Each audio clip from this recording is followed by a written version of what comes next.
We shall now have the opportunity for silent prayers and meditation.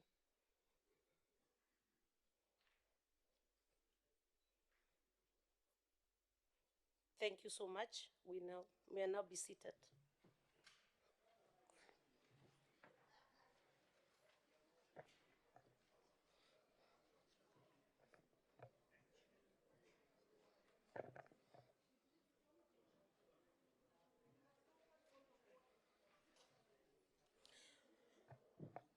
Good morning, Honorable Premier, Honorable MECs, Honorable Members.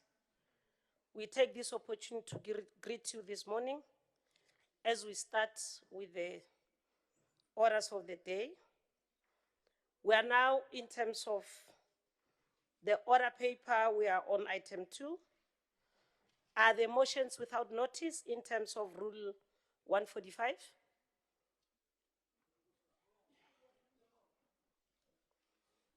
Honorable Small. Thank you, Honorable Speaker. Last night at the Programming Committee agreed to suspend bullet point 2 to bullet point 5. That was the agreement in the Programming Committee. I don't know if it was communicated with you, but I just want to put it on record. Thank you.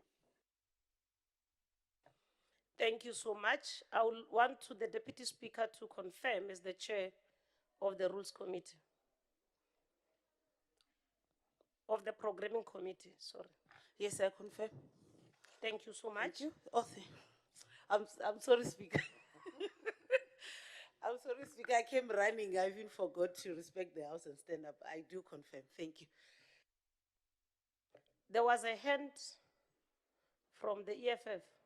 Okay. The House should not be surprised. The matter of the EFF has been resolved in the previous sitting. The decision has not changed. If they continue to disobey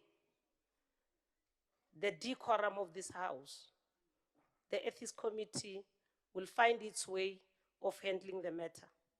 Today is the second day they are repeating the same offense. We'll now proceed to item... On a point of order, Speaker. On a point of order. Thank you, Honorable Speaker, and good morning. I just want to correct something. We don't have a problem with your ruling. We know if we are not we are dissatisfied with your ruling, what must happen. But it will be wrong for you to say the issue of the EFF. It can't be an EFF issue because I am Honorable Mowane. You must wait. You must wait. You say we're disrespecting you when you are doing the same. How are we going to respect people as adult, as old as you are? You are interjecting us for what? No. I wanted to address Ishauri, Speaker. You are saying to us, we're doing it for the last time, for the second time. It will only be correct that if you want to address us on anything, you address us as individual members, because I was not even here last week. So for you to just assume that we're doing it for the second time, it will be wrong. Honorable Member, you are out of order. May you please sit. Okay.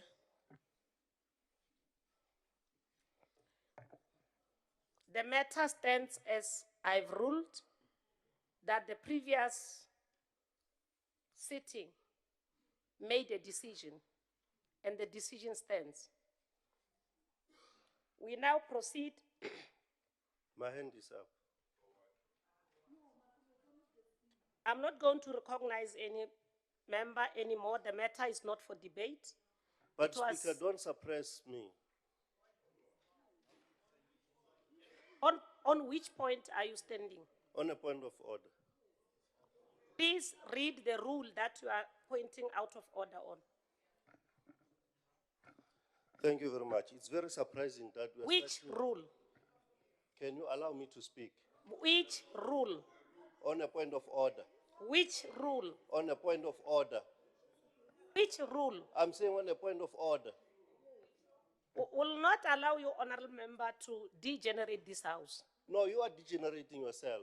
Can you allow me to speak? We all have the rules. I want to focus on the point can of you allow order me in to terms speak? of the rules. I'm saying I'm rising on a point of order, and allow me to explain the point of order I'm rising on. You can proceed. Thank you very much. Madam Speaker, you said Honorable Khothatso Mogoane is out of order. Can you explain the point of order that you are raising on her? You cannot just say a person is out of order and we take it as such. You need to explain why you're saying she's out of order. Thank you very much. In terms of the order paper, we are now at item 6. Are the tabling of committee reports and other reports or papers? None. We'll now proceed to item 7, orders of the day.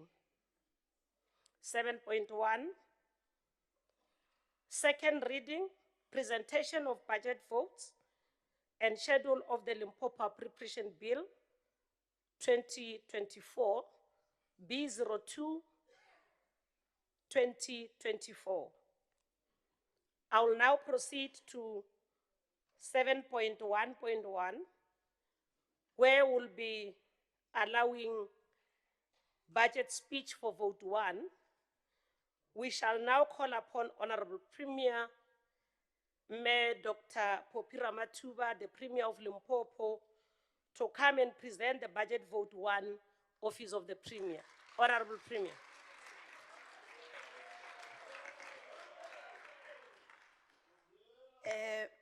Honorable Speaker of our legislature, Mayor Makoma Makurupechi, the Deputy Speaker of our legislature, Metebugo Mamrobela, members of the Executive Council, the Chief Whip of the legislature, our chairpersons of various committees, members of the legislatures, leaders of the political parties, members of the media, our acting DGs and acting HODs who are here.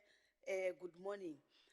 Madam Speaker, we are presenting a budget vote 1 during August month, which in Chivenda it's called Tangule.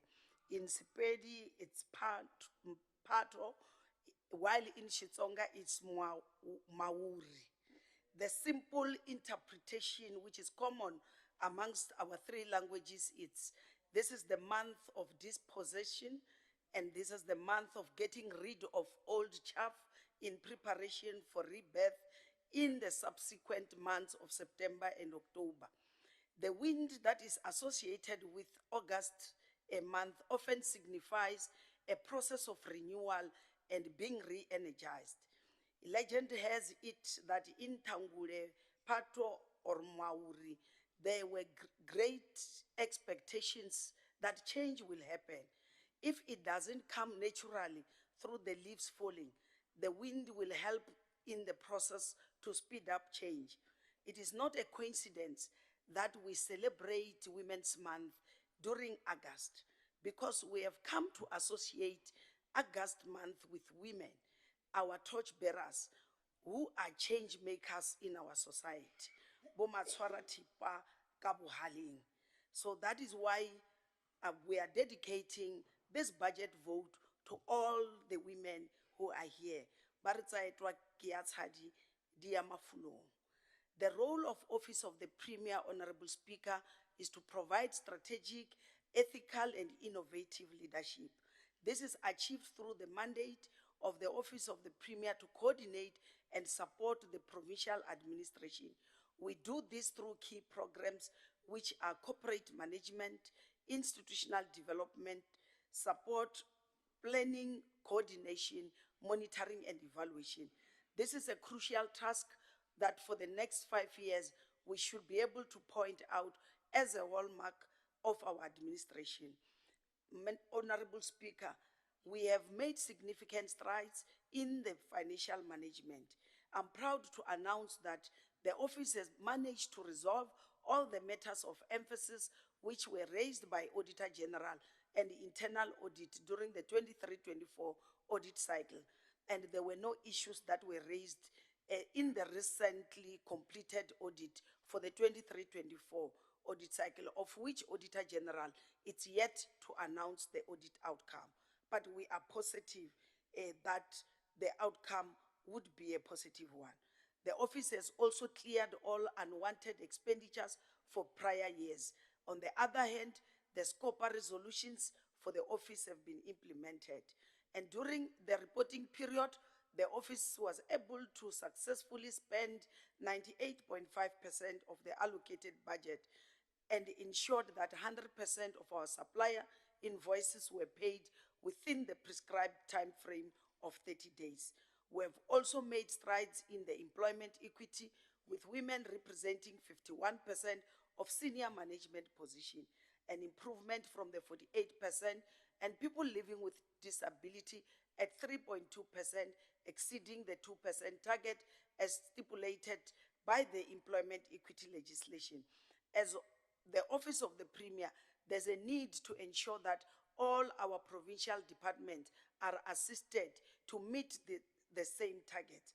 And also, as part of digitizing the province, the office has introduced the electronic recruitment and leave management system.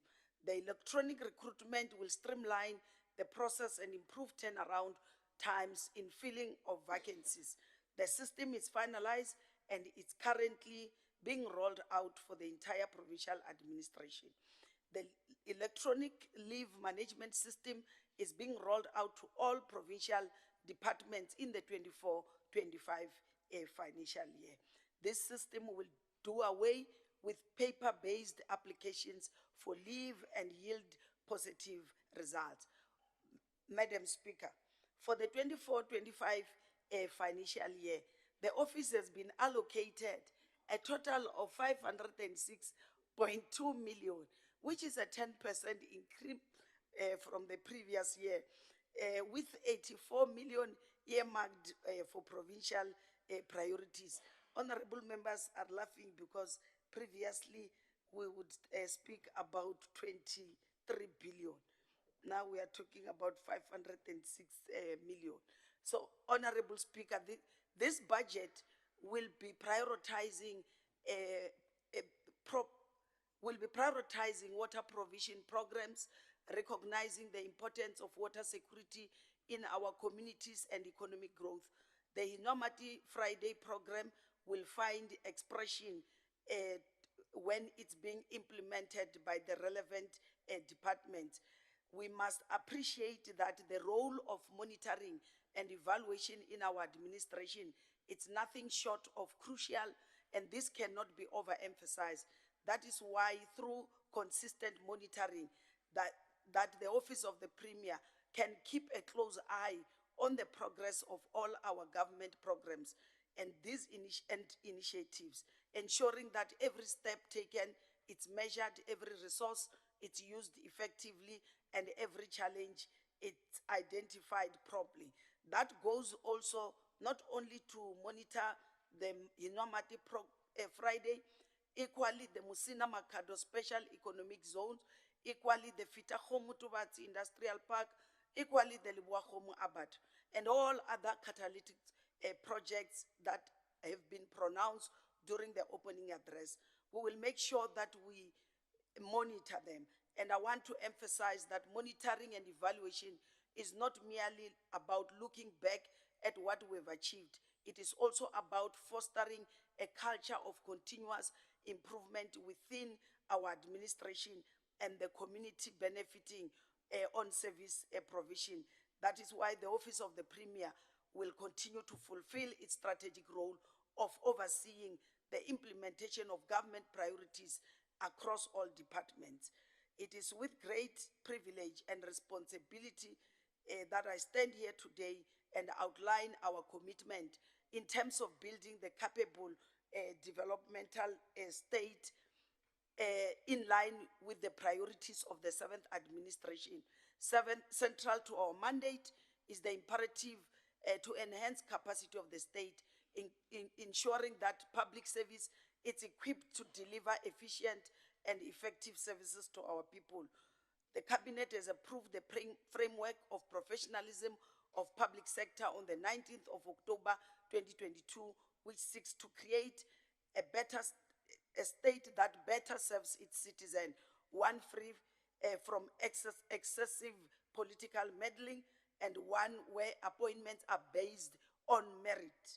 The framework recognizes the importance of a professional and competent public sector in addressing complex societal issues and challenges, promoting transparency and accountability, and fostering the public trust.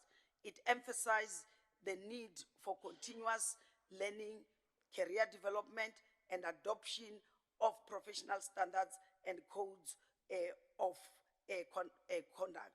The Office of the Premier plays a pivotal role in building state capacity through various initiatives and partnerships aimed at strengthening the skills and capabilities of all our public servants. One of the key focus areas is the induction of members of Executive Council, the induction of their officers and critical officials, providing them with necessary tools and knowledge to accomplish their roles effectively. In collaboration with Public Service Education and Training Authority, we have engaged the University of Stellenbosch to develop the public service, Limpopo Public Service Sector Skills Plan, which will serve as the foundation for Limpopo Human Resource Development Public Sector Plan strategy. This strategic approach will ensure that our province has the requisite capacity to meet the demands of public service delivery. Furthermore, we've also initiated a scientific study to understand the factors driving the size of cost of living or of cost of employee in the Limpopo, with the aim of implementing shared services to streamline operations and reduce cost. Consequence management directives and guidelines have been issued to strengthen accountability and build capacity within the department. The collaboration between the Office of the Premier, our provincial treasury, is geared towards supporting departments in executing their mandates effectively, while ensuring that the vacant heads of department positions are filled.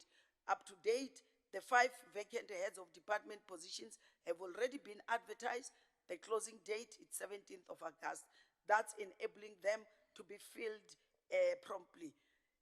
As we forge ahead in our mission to build a capable and developmental state, I urge all stakeholders to join hands in realizing our vision of a more efficient, transparent, and responsive public sector.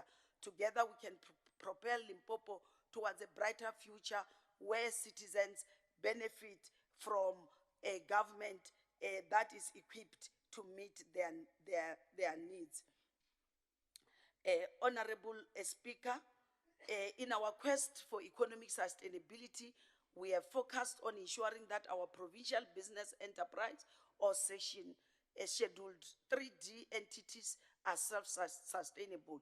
Following the adoption of SCOPA resolutions, we have developed and implemented a turnaround strategy guided by the multi-stakeholder steering committee as chaired by the Director General. Honorable Speaker, our office has been actively working towards enhancing the quality of life for vulnerable groups, including women, youth, children, older persons with disabilities, and military veterans. Efforts to support military veterans have also been intensified, with military veterans developmental plan being a focal point in our agenda. Madam Speaker, the importance of international relations in advancing the socio-economic development agenda of the Limpopo province cannot be overemphasized. As we navigate the complexity of globalized world, it is imperative that we leverage strategic partnership and collaboration to unlock opportunities for growth. The establishment of AIDS Council, Honorable Speaker, across all districts and municipalities in alignment with South African National AIDS Council guidelines demonstrate effective local governance and community engagement towards an HIV-free generation and stand against the stigma. I'm pleased to also announce that, Madam Speaker, the province has concluded the development of the 30-year review document. Equally important, we have commenced with the administrative process of crafting our Limpopo developmental plan with a clear roadmap in place to guide us through the crucial endeavor. The process is set to conclude in February 2025. Let me conclude by saying our journey towards a more efficient, accountability, and service-oriented public administration is on course. The initiatives outlined here today are a testament to our commitment to the people of Limpopo, and we shall strive to making each a reality to improve the lives of our people. As we work together to do more, let us focus our minds and energies to build a better Limpopo. Let us continue to shape Limpopo that is prosperous, inclusive, non-racist, non-sexist, and most importantly, reflective of the aspirations of all our citizens. It is my honor to table before this August House the 2024-2025 budget vote 1 for the office of the Premier for the appropriation. The main appropriation being in terms of the medium term estimates 2024-2025, 506.194 million. For 25-26, 515 million 450. For 2026-2027, 533 million 515. And also the earmarked projects, which I would not mention all of them. They include shared disaster recovery data line, which is 3.5 million, enterprise content management, which is 20 million, digital signature, which is 3.2 million, and all of them total allocation in terms of the MTF period, 84.144 million for 2024-2025, and 72.66 million for 25-26 financial year, and 73.506 million for 2026-2024. I thank you, Madam Speaker. Nolibu. Thank you so much, Honorable Premier. You have set the right precedents. I think MECs are now in trouble. The Honorable Premier has managed their time so well. Thank you very much, Honorable Premier. The budget speech, together with the annual performance plan of Vote 1, are referred to the Portfolio Committee of Public Administration for consideration and report back to the House. Thank you so much. We now proceed to 7.1.2, budget speech vote 5. We shall now call upon the Honorable MEC for Provincial Treasury, Honorable Mawaike, to present the budget speech for vote 5, Department of Provincial Treasury. Over to you, Honorable MEC. Speaker of our Provincial Legislature, Honorable Makoma Makurupeja, the Deputy Speaker of the Legislature, Honorable Tebo Mamrobela, Honorable Premier of our province, Dr. Popi Ramathuba, my fellow honorable members of the Executive Council, honorable members of the Provincial Legislature in your various capacities, Chief Whip, Deputy Chief Whip, Chair, Chairs, the Director General of the province and all heads of departments and or your proxies, all guests present, ladies and gentlemen, good morning. Abshin. It is with great honor and a deep sense of responsibility that I stand here before this August House today to deliver a brief of the Provincial Treasury Vote 5 budget of the 7th administration. While this occasion marks the beginning of another era, it is equally important for me to acknowledge the efforts of all my 9 predecessors, 8 of course, and Honorable Squati in particular, who all ensured that the Limpopo Provincial Treasury performs as expected. I inherit a department that is distinguished by the reputation of sound financial management and accountability, the legacy that we are all proud of. This new chapter of the administration that we have entered is defined by renewed commitment to transparency, accountability, and fiscal responsibility, with unequivocal marching orders from both the President Ramaphosa and Premier Ramathuba.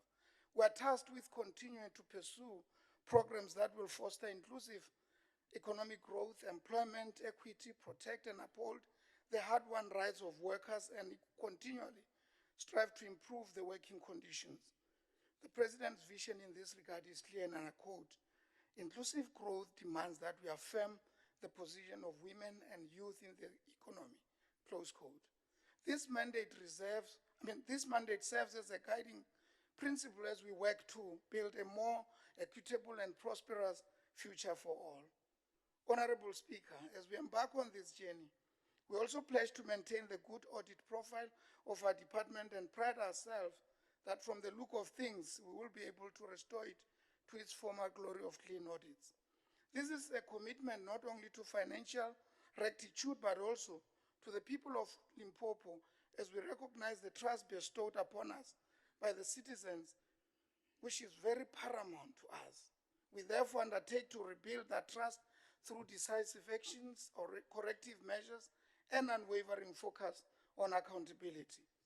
Honorable Speaker, allow me to table the 2024-25 Budget Vote 5 for consideration by this August House. Our overall budget for Vote 5 has been allocated at an amount of 478 million, which is an increase of 4.5% when compared to the main appropriation of 457.7 million tabled for the previous financial year. The departmental economic classification allocation is as follows. Compensation of employees increases to 337.9 million in the current financial year, and this allocation will be used to fund current field posts and reprioritize critical vacant posts. Goods and services increases by 10.9% from 115.9 million in 2023-24 to 128.7 in the current financial year, also due to reprioritization of the budget to fund contractual obligations and key accounts. Transfers and subsidies increases to 4.8 million in current financial year due to an increased number of officials that are due to retire during the course of the current financial year. And payment for capital asset decreases by a whopping 21.2% from 8.4 million in 2023-24 to 6.6 million in the current financial year, and will then increase over the MTF period to 12.9 million in 2026-27. The allocation will cater for the procurement of IT equipment and other necessary tools of trade. That's why I'm still using paper instead of them. The key focus in the current financial year remains to strengthen the provincial treasury to improve its strategies to support departments, municipalities, and public entities, as well as exercise control over the implementation of the provincial budget, amongst others. This is its statutory obligation. It is meant to ensure that we improve compliance to the PFMA, MFMA, and other policies and legislations, hence our commitment to rebuilding the trust. With regard to own revenue generation, a very thorny subject indeed, the provincial treasury continues to support departments and public entities in maximizing provincial own revenue collection and to implement the provincial revenue enhancement and retention strategy. Quarterly bilateral meetings will continue to be held to monitor progress of annual target collections and identify new revenue collection opportunities. Provincial Treasury aims itself to collect 320 million in the current financial year, growing to 349.5 million over the MTF period, with the primary source being interest received on positive cash balances. Managing provincial spending on compensation of employees is another cost driver that needs prudent care. The Provincial Personnel Management Framework adopted by the Limpopo Provincial Executive Council in 2016 has proved to be very instrumental in ensuring that only critical posts are filled and that such appointments are restricted within the available resources, leading to a reduction in the provincial wage bill to 64.7% of the total provincial adjusted budget, down from 72% in previous years. Despite this notable progress, the expenditure on compensation of employees remains high compared to the national average of 61%, indicating a need for continued efforts to further manage this spending trend. The national fiscal consolidation over the MTF period requires the provincial treasury to maintain strategies to curb compensation of employee spending. In response thereof, provincial treasury, as the Premier has also alluded to, is collaborating with the Office of the Premier, and the result is that there's been a review process for implementation in the current financial year and over the MTF period. The framework was also reviewed to expedite the turnaround time in the filling of vacant funded critical posts within a reasonable period. On the other hand, Honorable Speaker, we continue to have bilateral meetings to assess the financial performance of provincial departments and public entities. So Provincial Treasury gives support to help these departments and public entities submit catch-up plans to ensure funds are spent at the end of each financial year, and unintended programs and projects, especially earmarked funds and conditional grants. As a result, spending on conditional grants improved to 98.2% by the end of this previous financial year, compared to 96.1% in the previous year, same period. Another important matter, Honorable Speaker, is support to municipalities. Provincial Treasury has beefed up personnel in its municipal finance component to ensure that we improve our capacity and performance to support municipalities in the 24-25 financial year. In this regard, a support program has already commenced during the third quarter of the previous financial year as we build our capacity and capability. We also continue to work closely with the Department of Coxter and the National the Municipal Infrastructure Support Agency, MISA, to reform the quarterly Municipal Infrastructure Grant Forum in order to start focusing more on basic services such as water, especially that is the area that municipalities have to play their key role. Honorable members, the budget details of our departments are as follows. Our budget structure is composed of 5 programs that operate as branches, and the allocations are outlined as follows. In the interest of time, I'll just pick up the most salient parts of thereof. The administration is allocated 207.8 million to, of course, to provide effective and efficient strategic management, administrative support, and sound financial management to the provincial treasury. And through this program, the department has appointed 30 interns and for 24 months, and appointed another 21 experiential learners, the stipend for which is paid through sector education and training authorities. So we continue to implement the business continuity plan, which takes a comprehensive approach to identifying potential threats to the departments and institutions. This plan provides a framework for building resilience and ensuring an effective response, safeguarding the interests of the department's key stakeholders. Program 2 is sustainable resource management with an allocation of 80 million rand, and it is used to fund financial resource allocation, manage the provincial budget, as well as to support and monitor provincial departments. Program 3 goes to asset liabilities and supply chain management. Honorable Speaker, this program receives an allocation of only 49.7 million.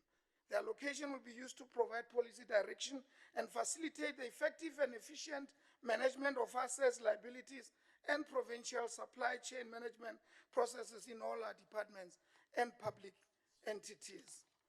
Supply chain management remains one of the most important instruments in the department, which is used to transform the provincial economic patterns by encouraging departments and public entities to ensure that they prioritize and support procurement from local SMMEs, as well as encouraging participation by historically disadvantaged individuals and groups in the provincial supply chain opportunities. Together with our team of capable men and women in the department, Honorable Premier, we are sure that the target to achieve 30% procurement spend to support local production by SMMEs and cooperatives, as well as the payment of supplies within 30 days that you mandate us with during the opening of legislature address will surely be realized without fail.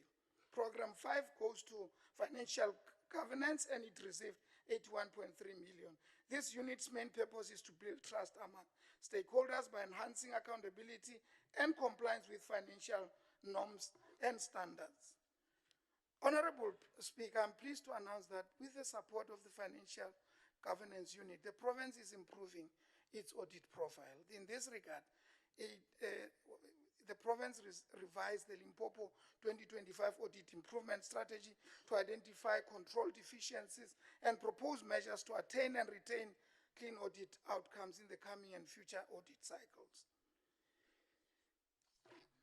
The last program is shared provincial internal audit, and I must elaborate on this a little bit because globally, centralization of audit functions has been recognized as a best practice in public sector governance, leading to improved oversight and enhanced capacity to detect and prevent financial irregularities. This is the case with the provincial government, and I'm just imploring my colleague that perhaps we should look into this one for municipal sphere or the local government sphere. Why do I say so is because it is clear that the shared provincial internal audit service has done wonders and is continuing to do wonders, and it is done on a central basis. So during this current financial year, we're trying to, learners will be recruited on the internal audit technician program facilitated by Institute of Internal Auditors. After completing this, then the learners will be ready for the job market. This we say because it is one way of increasing capacity where we can, so that we can have more qualified and competent employees to support this shared service of internal audit. As I conclude, Honorable Speaker, allow me to extend my heartfelt gratitude to the Provincial Treasury staff led by HOD Mr. Kevin Pratt for their firm commitment and affirmation to support this 7th administration. I can confidently say to the Team Provincial Treasury, their dedication is the cornerstone of our collective success. Nakenza, ke a leboga. Lo leboga, thank you. Thank you. Thank you so much, Honorable MEC, Honorable Mahwai K. The budget vote, the budget speech together with its annual performance plan, vote 5 are referred to the Portfolio Committee on Provincial Treasury for consideration and report back to the House. Those that are following have seen the trend. The Premier started, the MEC Provincial Treasury followed. We shall see. We now move to the next item 1.3, budget speech vote 3. We shall now call upon Honorable MEC, Department of Education, Honorable MEC Leruli Ramakanya Mabungu Nyamuofe to present the budget speech for vote 3. Thank you, Honorable Speaker. Department of Education. Over to you, Honorable MEC Skoni. You're still my Skoni. Thank you, Honorable Speaker. At least you give me my 5 minutes. The directive from the Premier is don't cut corners, present the department as is. Honorable Speaker, May Makrupecha, Deputy Speaker, May Mamrovela, our Honorable Premier, Honorable Dr. Popi Ramatuba, colleagues in the Executive Council, members of our provincial legislature, the chairperson of the Portfolio Committee for Education, chair of chairs, the leadership of the African National Congress, the leadership of the opposition parties in this house, stakeholders in the education sector, the acting HOD of the department and other members of Team Education who are here, distinguished guests, members of the media, the Macheron. Honorable Speaker, we come together here today whereby the people of our province, the country and the diaspora have just commemorated the heroines of 1956. In the same vein, today we should give recognition to all young and old women who continues to play a critical role in their various roles in our society. And these women that we continue to celebrate are members of our school governing bodies. Honorable members, we again meeting here today whereby our learners and educators have just represented the people of our province in the national stage of school choir competition. I'm thrilled to announce that our school choirs have made us proud in the recent competition, for which we obtained 6 positions as compared to last year with only 2 positions obtained by 2 schools. The ABC Mutsipe South African School Choral Stratford National Championship were held from the 7th to 10th August in Gauteng. I want to announce that our learners and educators have made us proud on this occasion. Honorable Speaker, allow me to commend all the schools that participated in this competition and took us to the national stage. I want to convey my special congratulation messages to the following schools which obtained different positions in different categories. Sipedi Primary School position 1 in folklore, Ritabile Primary School position 3 in mixed choirs, Situtulwane Primary School position 2 in any voice combination, Mahuka High School position 3 in Tona, Cheche Secondary School position 1 in folklore, Mudubati Secondary School in position 3. It is my sincere gratitude, thank you so much, to congratulate Team Education Limpopo for delivering us this overwhelming victory. In our program of Reading with Understanding, Honorable Speaker, in order to make reading enjoyable, we have created reading corners in all our primary schools in the province. The reading corners are used as enrichment centers for learners who struggle to read with understanding. We also provided 45,433 readers in English, Sepedi, isiZulu, and isiNdebele to primary schools. We have introduced digitization, reading assistive technologies, and e-books to enhance reading capabilities to our learners with reading problems. The 2024 mid-year NSC performance. Honorable Speaker, yesterday we had the privilege and honored by the presence of our Premier on the occasion of meet and greet session with all our high schools principals, circuit managers, district directors from across the length and breadth of the Limpopo province. With the presentation made on learners' performance for both Term 1 and Term 2, the Premier can attest that we are moving in the right direction for the 2024 academic year. We can confirm that we can no longer confine to thinking outside the box, but indeed, Honorable Premier, we are kicking the box. The school calendar year is at an advanced stage, and we had an opportunity to interact with our district teams to check and also to make sure that truly no sunrise will find us where sunset has left us. On e-learning, Honorable Speaker, we are invested in our quest towards a paperless strategy. This is observable in our aggressive rollout of tablets for our grade 1 to grade 8 for the 2024 cohort of learners. For the 2024 budget, we must re-emphasize that we intend to procure tablets for the FET band, especially for grade 10 and 11. We have witnessed the magnificent developments of the 4th Industrial Revolution and now into the 5th Industrial Revolution, which will require commitment from us in ensuring that we are ready, our learners, to compete with the best of the best in the world. We can confirm that the Mark Shuttleworth as well as the Elon Musk are not accident of history, but products of deliberate efforts that were embedded in the system of teaching that they were privileged to enjoy. We remain ambitious in our requested 300 million for the e-learning strategy towards the procurement of tablets, even though we have accepted 100 million granted as we hope. The Honorable Premier has announced the priorities for the province in the coming 5 years, and the foundation of that will be the advanced technological pedagogical prowess built by the department. On inclusive education, honorable members, disability is not inability. With these words, we want to employ on the continued support to our learners living with disability, as today I'm wearing a hat from Grace and Hope of my own learners with disability, which we are saying is not inability.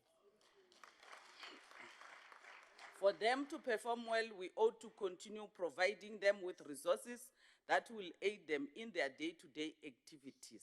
When we visited the various schools, we have seen how gifted they are in creating beautiful artifacts.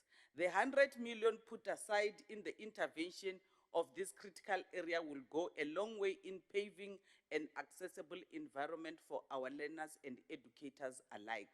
Like the poem done by one of our learners, Honorable Premier, they said, "I am not a product of witchcraft, but just born differently." On capacity building and of SMTs and underperforming schools, Honorable Speaker, over the years we have invested in capacitating staff at all levels for better results. Looking forward, in the 2024-2025 financial year, the 23 million will continue servicing the current cohort of 332 interns, while beginning the process of recruiting the new cohort for 2025-26, 26-27 financial years. 13,179 million for training of administrative support staff at all levels, 42,9 million for training of different categories of educators, 21,4 million has been set aside for the initial teacher education, including investing in the early childhood development sector and our ECD practitioners. The education post basket and school-based promotion post. Honorable Speaker, the department has, despite the challenges and unfavorable economic condition, retained in the 2024 academic year their post basket of 51,752 posts for the past 8 academic years. And it is worth noting that the Limpopo Provincial Treasury had approved the filling of 2,550 promotion posts in schools, 506 principals, 400 deputy principals, and 1,644 departmental heads. It is my pleasure to announce to the House that as the department, we have advertised those very important posts. Honorable Speaker, the department continues to build capability within the infrastructure and physical resource unit by recruiting key professionals to the unit. On quality learning and teaching campaign stakeholder management, the province will be hosting their QLTC interprovincial meeting in the first week of September. This is a body that needs all our stakeholders to participate so that we are able to create a conducive environment for teaching and learning. On early childhood development centers and funding and registration of ECDs. Honorable Speaker, early childhood development remains a top education priority of the government for 2024. We continue to draw our attention on expanding access to early childhood development and improving the learning environment. We will continue to place a huge focus on the integration of our Happy Feet because we appreciate the need to nurture them whilst they are still young. On our HIV and AIDS life skills program, honorable members, the prevention and reduction of learner pregnancy, prevention of bullying and substance abuse, prevention of GBV remains critical. As such, we continue to allocate resources to the program to combat the ills our children find themselves entangled in. Care and support for teaching and learning and the prevention of learner suicide will help us to manage the rates, as any one life lost is one too many. Our National School Nutrition Program. The department is continuing with the school nutrition program for learners from quintiles 1 to 3 schools in the province. Since the implementation of the NSNP, learner attendance and punctuality improvement has been recorded. Honorable Speaker, part of the NSNP objective is to encourage schools to advance sustainable food production. This is done through the collaboration with the Department of Agriculture. Schools that participate in these programs are encouraged to enter Best School Awards competition, which is being hosted from district to national level. On scholar transport, Honorable Speaker, we have reported in the 2023-2024 budget that the department provided learner transport to a total of 59,905 learners across the Limpopo province. The numbers have since increased to 70,000 learners in this academic year. The program continues to assist in the minimization of absenteeism and late coming. The budget allocation is just over 361.6 million for 2024-2025 academic year. Infrastructure provisioning.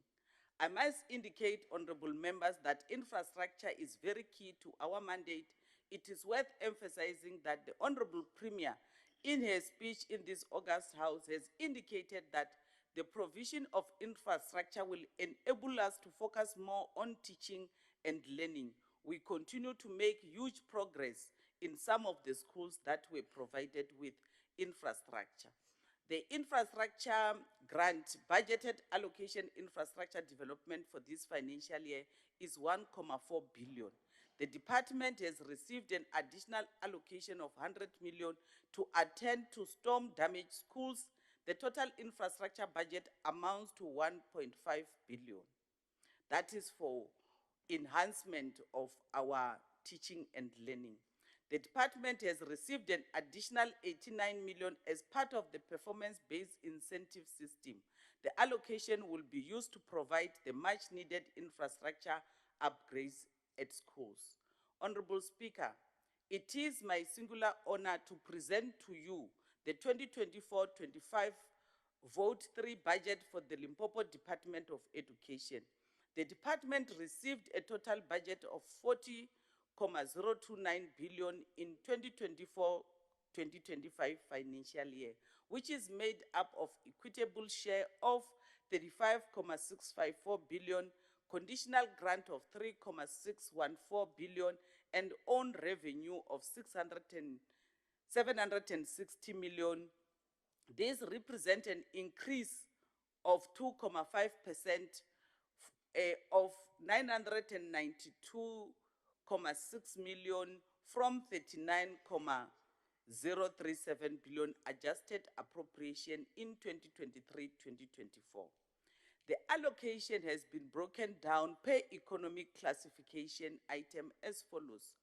Compensation of employees COE 30.641 billion, goods and services 4.333 billion, transfers and subsidies 3.6 billion, and payments for capital asset 1.4 billion respectively.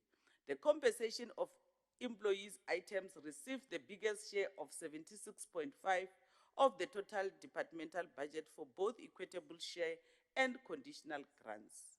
Equitable share CEO accounts for 30.5 billion, which is 85.6 of total equitable share allocation, 35.654 billion. And out of this amount, Honorable Speaker, 27.773 billion or 90.9% is meant for educators' salaries. Let me take this opportunity once again to thank all the stakeholders in the sector who have been working tirelessly to support us to realize our mandate in delivering quality basic education to all our children in the province. The sector unions for your unwavering support and the journey we traveled together in the past 2 years. We are today walking tall because of your contribution and interest in what the education sector does in the Limpopo province. I therefore submit, Honorable Speaker. Thank you, Ndoribo. Indeed, you can hear that this department has got more than 40 billion to appropriate. Thank you so much, Honorable MEC. The budget speech together with the annual performance plan, vote 3. Order, members. Order, members, order. I haven't called anyone yet. Order, members. MEC Ms. Susanne Mate, order in the house. Yeah. Thank you so much. We will refer the budget speech with the annual performance plan vote 3 to the Portfolio Committee of Education for consideration and report back to the House. We now move to 7.1.4, budget speech vote 4. We shall now call upon the Honorable MEC for Agriculture and Rural Development, Honorable Menakedi Kekana, to present the budget speech for vote 4, Department of Agriculture and Rural Development. Over to you, Honorable MEC.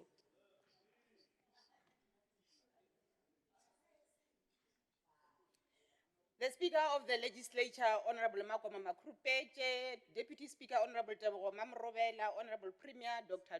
Popira Matuba, members of the Executive Council, Chief Whip of the Legislature, Honorable Esop Mokonyana, Chair of Chairs. Honorable MEC, please.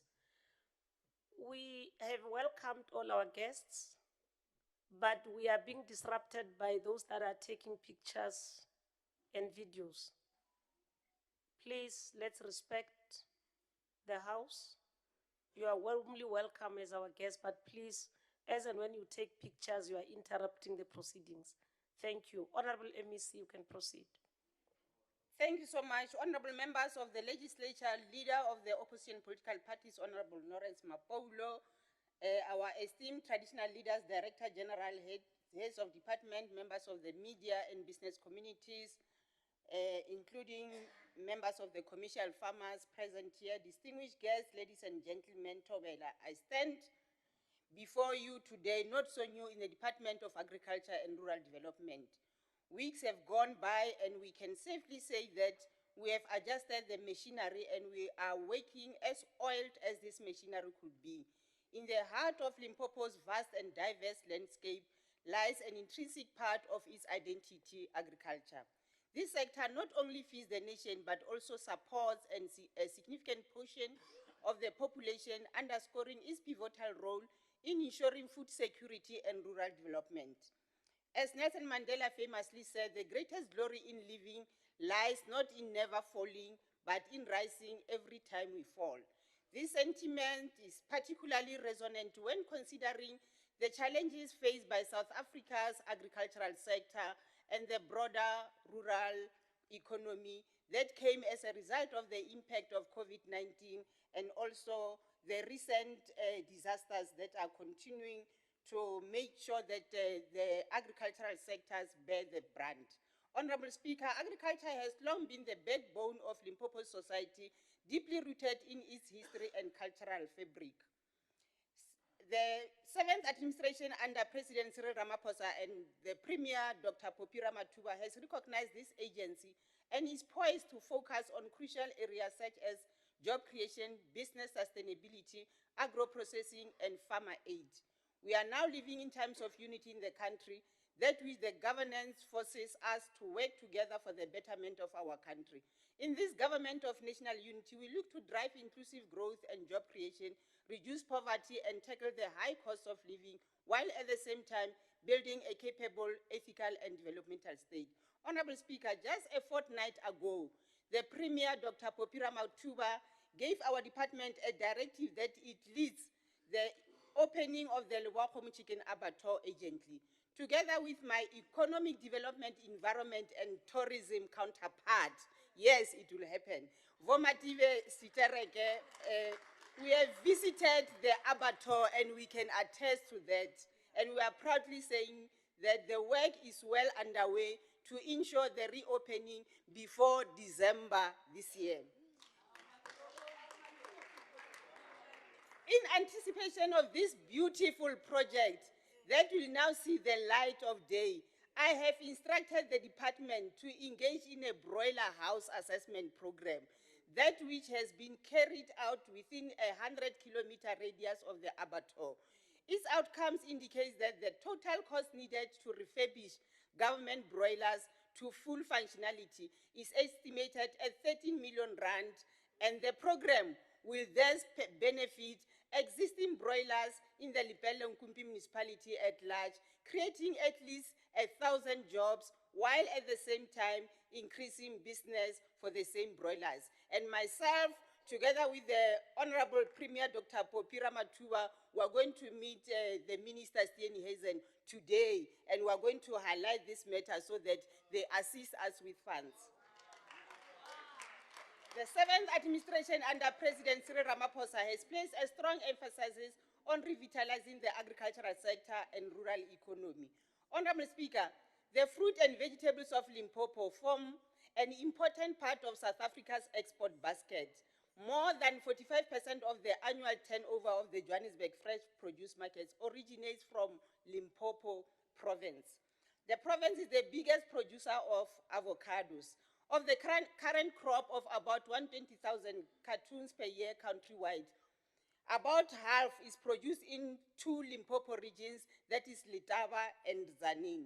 Exports are rising exponentially. In response to this demand and the potential of the Chinese market, almost 1,000 hectares per year of the new land is being planted with avocados and largely coming from Limpopo. We have a memorandum of understanding signed with the Asian market in relation to the export of the avocados and red meat.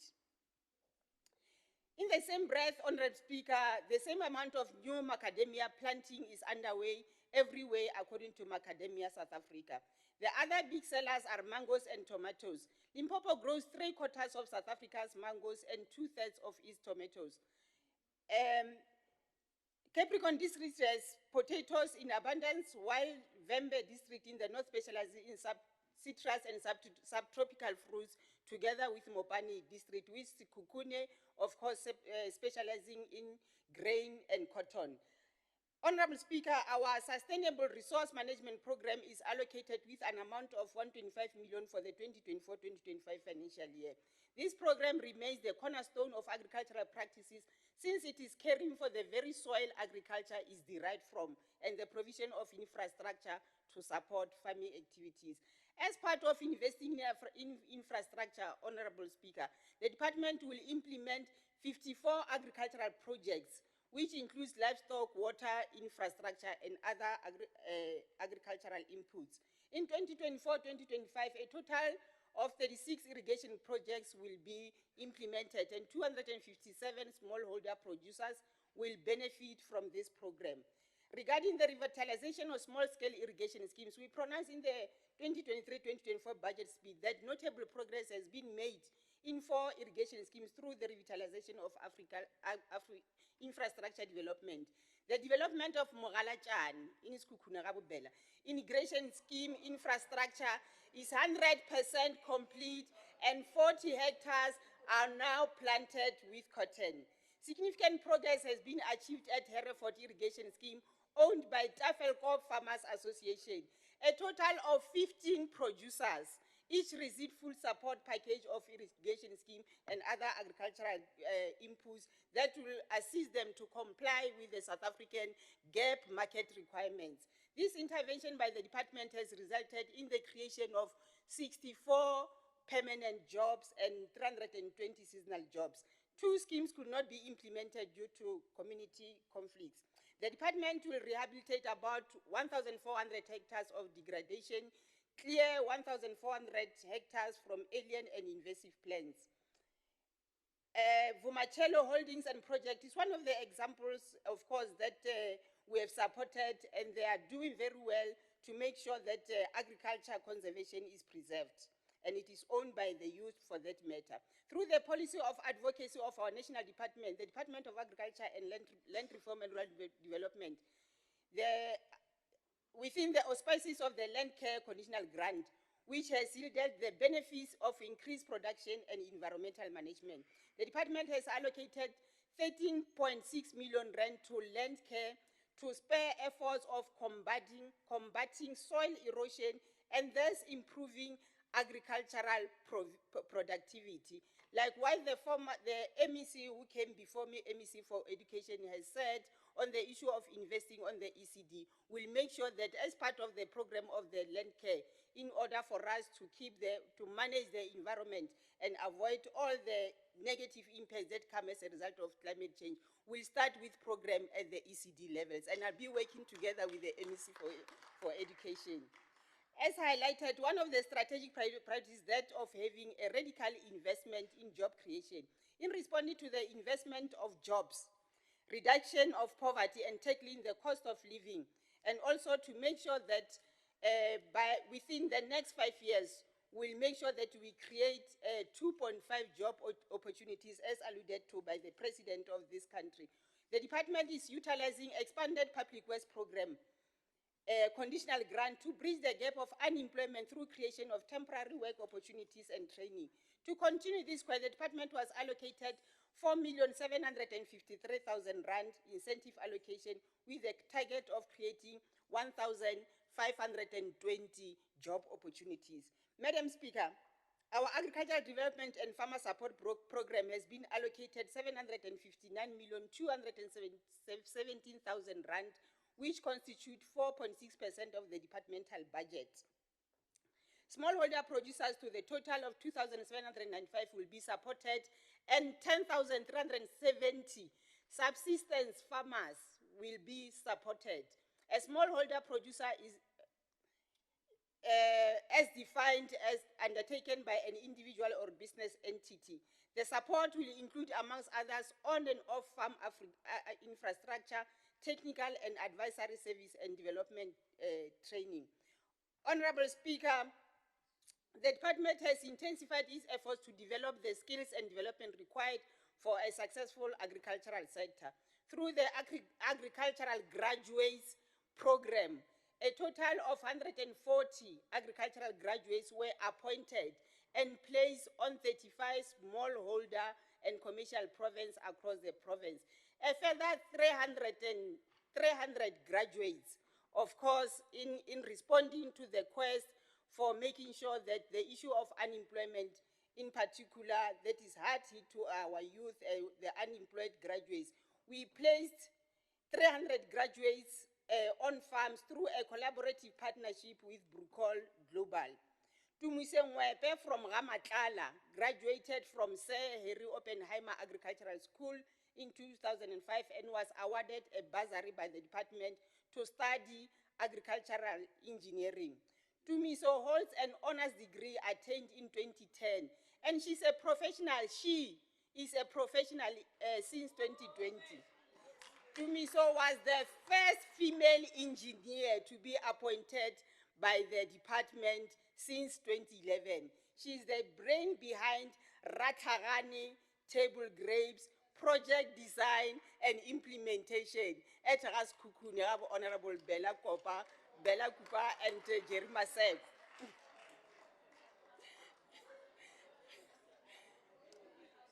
Program Director, in responding to building a capable and ethical development state, the department is marching towards achieving this uncompromising priority. The department also already implemented the functional organizational structure. The purpose of the review was to reposition the department to respond to the needs of the farming community by placing the right people with required skills like Butumiso, as I've already indicated, qualifications and adequate requirements to bolster our service delivery model of agroecological zones. Honorable Madam Speaker, we have had our challenges in recent days. Amongst them, the much talked about black frost and veld fires. Honorable Maritz.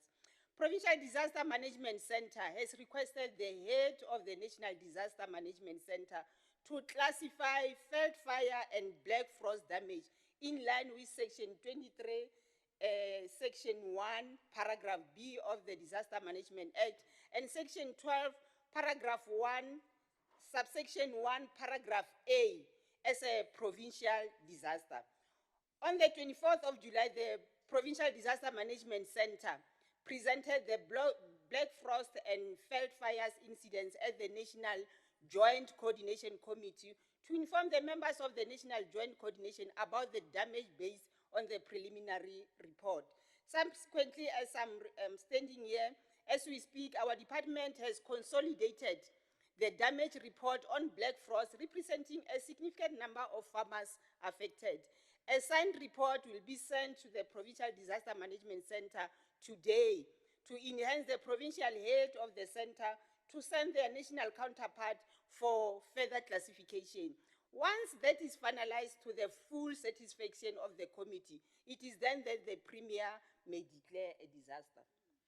Honorable members, to mitigate such risks, we are encouraging the farmers, especially the commercial farmers, to make sure that they insure their crops as per industry standards.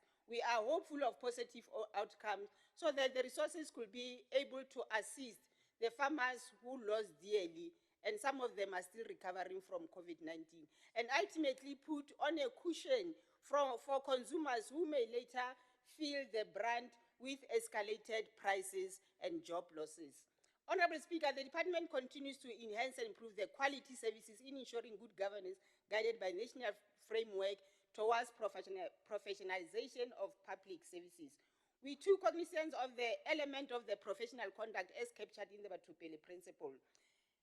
During the 2023-2024 financial year, the department received unqualified audit opinion. The action plan for 2024-2025 has been developed to ensure credible, reliable performance reporting against predetermined objectives and compliance. Honorable Speaker, the department continues to enhance and improve the quality service, ensuring good governance guided by the national frameworks.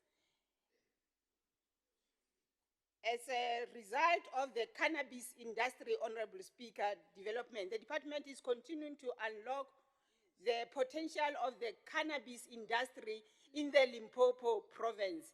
The Limpopo Cannabis Forum has been established, and this brings all the stakeholders together, including the law and enforcement agencies. Honorable Mate. Honorable Speaker, the Veterinary Services Program has been allocated with 216,059,000 rand. This budget allocation will assist in fighting foot and mouth disease. I'm delighted, Honorable Speaker, to report to this August House that the last report case of foot and mouth disease outbreak in this province, under the leadership of the Women Premier, the outbreak in the province in 2022 was last experienced in 2019. And since 2022 to date, there is no reported case of foot and mouth disease in Limpopo province. The department, through veterinary services, has managed to control the spread of foot and mouth through vaccination and strict animal movement control in the red line zones, especially in Mopani and Vembe, because they are the ones that are closer to Kruger National Park and the border gates of Mozambique. I therefore wish to make a clarion. I therefore wish to make a clarion call to all farmers, livestock owners, and the people of the province to stay on high alert and know how to recognize foot and mouth symptoms and implement strong biosecurity measures. Honorable Speaker, in support of the Operation Thibela Malwetse Temong initiative to manage crop and animal disease, the department will continue to implement biosecurity measures to control both stock and livestock diseases. You will see me there in every Friday. The department has allocated 4.9 million under the Comprehensive Agricultural Support Program's crop protection pillar, aimed at supporting an estimated 800 farmers. Madam Speaker, in the fight against stock theft, we like to reiterate our commitment to work with the South African Police Service, Organized Agriculture, to fight the scourge of stock theft. We have strong collaborations with Sub-Stock Theft Unit, and we envisage the establishment of one livestock pound in Mopani District, Greater Letaba Municipality, as one of the stock theft hotspot areas. Agricultural education training has been allocated 149,030,000 rand for the 2 colleges of agriculture in the province, being Mazivandela and Tompisileka.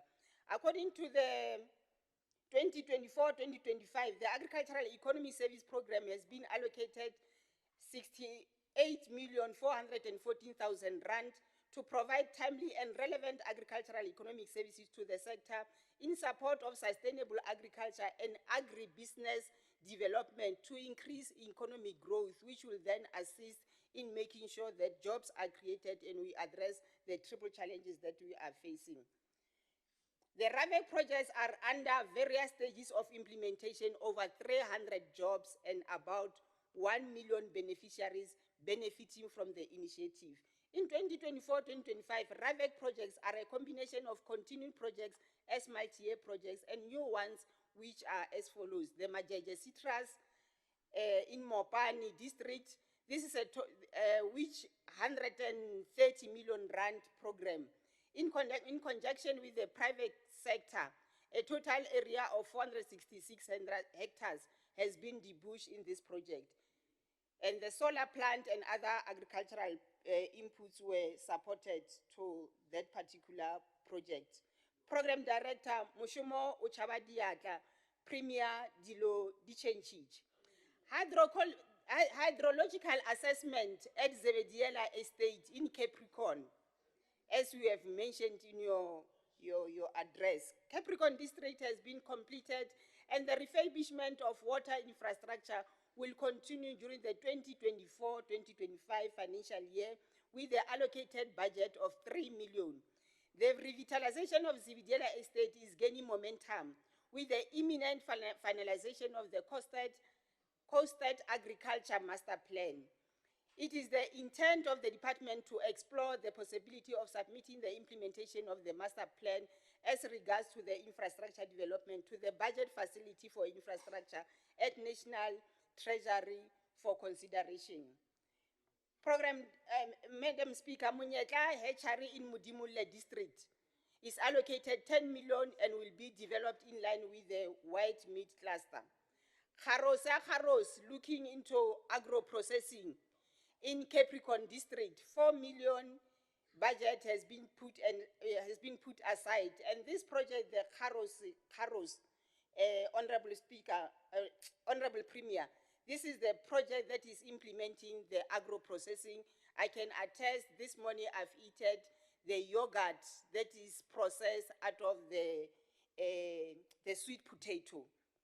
The department is in the process to develop and implement a model to cluster the focus RAVEC projects per district per financial year to maximize impact. As regard to access to markets, which is important, the department is continuing to work with the Perishable Products Control Board to audit farms for South African good agricultural practices and global GAP compliance purposes. Through the 2023 BRICS Summit, delegates from Saudi Arabia, China, Iran visited South Africa to audit facilities to export meat to their countries. All three countries have opened the market for the exportation of South African beef.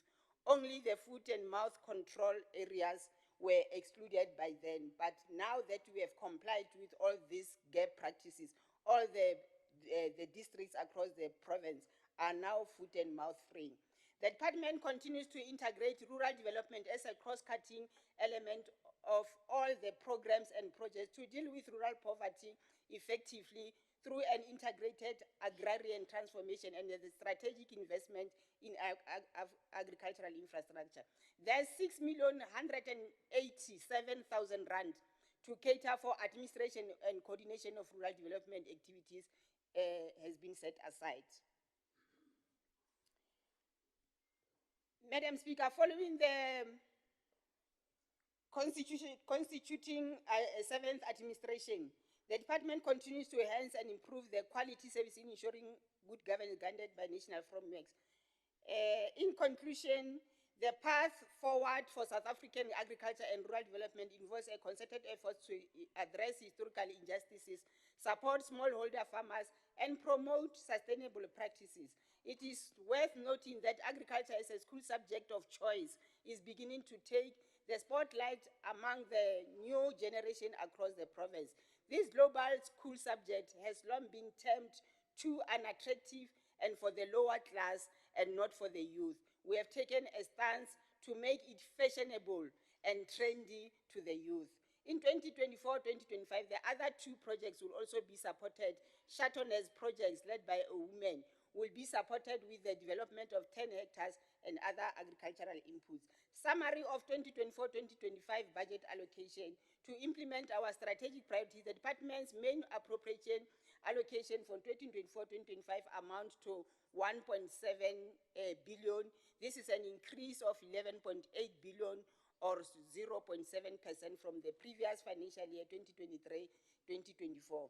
I wish to direct my further wish to extend my sincere thanks to the chairperson,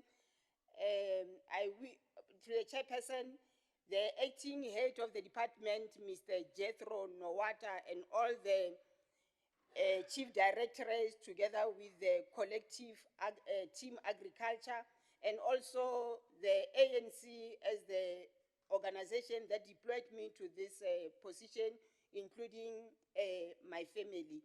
So the budget for the 2024-2025 financial year for the Department of Agriculture and Rural Development is 1.7, with the equitable shares of 1.4, and the total and the conditional grant of 320 million, which makes the total of 1.7 billion. And I thank you.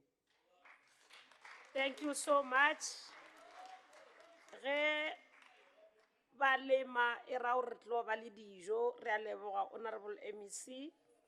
The budget speech together with the annual performance plan of vote 4 are referred to the Portfolio Committee of Agriculture and Rural Development for consideration to report back to the House. I've got a number of SCONIs now. The report is going back to my SCONIs committee. Thank you so much. I will now proceed to 7.1.5, budget speech vote 6. We shall now call upon the MEC for Economic Development, Environment and Tourism, Honorable Chitereke Matibe, to present the budget speech for vote 6, the Department of Economic Development, Environment and Tourism. Over to you, Honorable Baldwin Chitereke Matibe. Over to you, MEC. Thank you very much, Honorable Speaker, Honorable Makoma Makrupeche, the Deputy Speaker, Honorable Tibuko Mamrovela, the Honorable the Premier, members of the Executive, Honorable members, the Chief Whip, leaders of opposition, distinguished guests, members of the media, Nda. Allow me to take this opportunity on my maiden address to this august house as the MEC for Lidet to express my profound honor and gratitude to our Honorable Premier, Dr. Poppy Constance Ramatuba, the African National Congress, and the wonderful people of Limpopo for adorning me with this humbling opportunity to serve.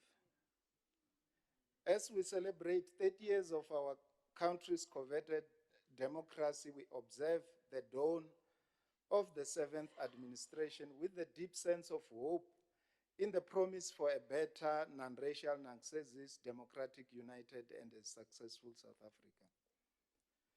Our province in particular finds itself in the precipice of a monumental positive developmental change, a change set to disrupt the poverty, inequality, unemployment that impedes on our people's well-being.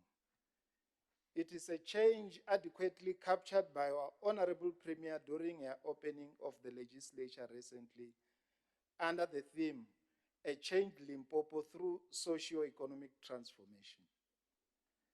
We are focused on the ultimate prize, Honorable Premier, which is realizing our vision of our Constitution in leading a transformation agenda that opens the path to inclusive growth and transformation.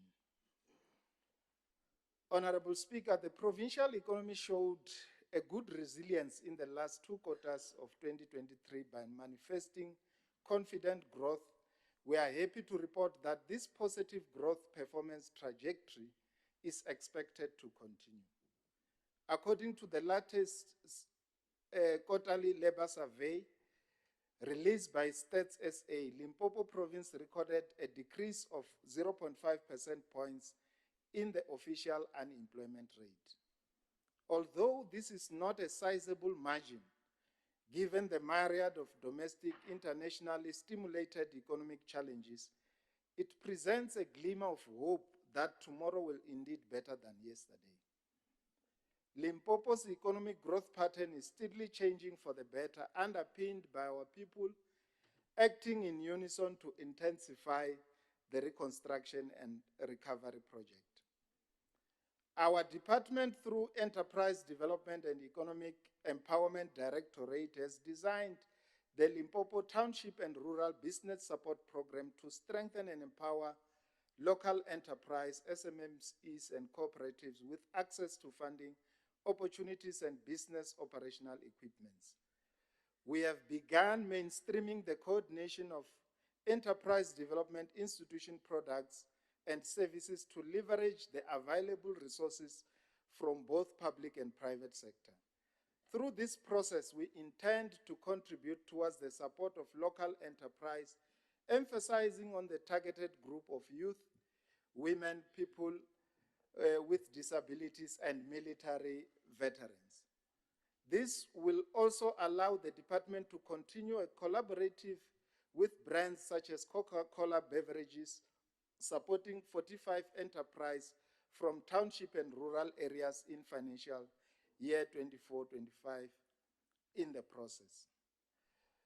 This program leverages heavily on public and private partnership, willingness to grow capacity among young people. It relies on the available resources, both technical and financial, from all our relevant stakeholders.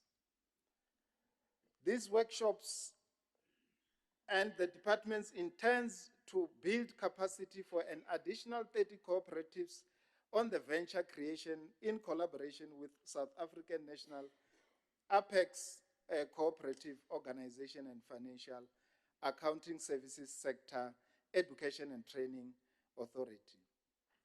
The Alan Gray Makers Entrepreneurship Honorable Premier Inter-College Competition Initiatives has been rolled out in all TVET colleges in the province and encourages learners to enroll, pitch their business ideas to a panel of industry champions for a reward and top spot. Along this initiative, there is a startup funding program which prepares learners for technical industry readiness, market and readiness, and funding access to empower participating entrepreneurs. On LED interventions to municipalities, the department has initiated local economic development capacity building programs in collaboration with Salga municipalities and the University of Johannesburg. This program empowers LED practitioners. We want to move away, Honorable Premier, from a situation where anybody who is not wanted in the office of the mayor is sent to LED. We want LED to be supported so that it can create employment opportunities for our people. LED practitioners in Limpopo will be empowered with requisite economic development acumen to effectively and efficiently develop and support enterprise to contribute towards growing local economies. Economy can only grow if it grows from local level. According to Stats SA, provincial GDP experimental estimates released in September 2023, provincial economy grew by 1% in 2022. The province economic contribution to the national economy grew from 7.3% to 7.7% in 22, retaining the fifth spot GDP contribution among other provinces. This is a positive sign of notable growth and improvement, and as a province, we are optimistic that the long-term industrialization measures set in motion by the provincial government will continue to yield better results and desired change in the future. On special economic zones, The Musina Makado Special Economic Zones completed the designation phase and began implementation of bulk infrastructure projects such as internal roads, stormwater on the northern side. In her speech, the Honorable Premier pointed out the glaring hurdles this project had met and directed me to construct a 6-month turnaround plan. Honorable Premier, in ensuring that the reimagined dream is achieved on both north and south side respectively, for the coming 6 months, the focus will be on the following. Number one, on the northern side, the security of land tenure. In August and September 2024, the SCZ, we have directed the board to ensure to work around the clock to secure the power of attorney, conclude the signing of outstanding land development agreements, and with the Department of Rural Development and Land Reform, giving MMCZ the absolute right to develop SEZ on the Aton Villa site. This agreement will be followed by the signing of long-term lease agreement with the land by not later than 15 December. Number two, closing of suspensive conditions of township establishment on the MMCZ north side. The list, the Honorable Premier, the Municipal Planning Tribunal of Musina Local Municipality has given us 24 substantive conditions for township establishment that should be carried out by ourselves as the SEZ. And we have put a target of 31st January 2025 so that this will pave way for the final township establishment. Construction of bulk infrastructure in the MMCZ north side. The construction of the awarded contracts for bulk sewer infrastructure will commence no later than 30 October 2024, after obtaining necessary design approval from relevant authorities. We have directed the board and MECZ that the commencement of construction of other bulk infrastructure will follow the period between 30 October and 31st January 2025. The application of township establishment on the south side, MMCZ to township establishment application to Makado local municipality for approval in line with the requirements for individual industrial plants, Honorable Premier, by 30 October 2024. The operation of implementation plan. The southern side SEZ has got its own teething challenges. We'll be submitting the implementation plan that will be used to monitor mechanism for progress on the service delivery agreement. The implementation plan, we mandated them to submit it by 30 August. The last item on the SEZ, Honorable Premier, is that we are in the process of appointing the Chief Executive Officer, and we have given the board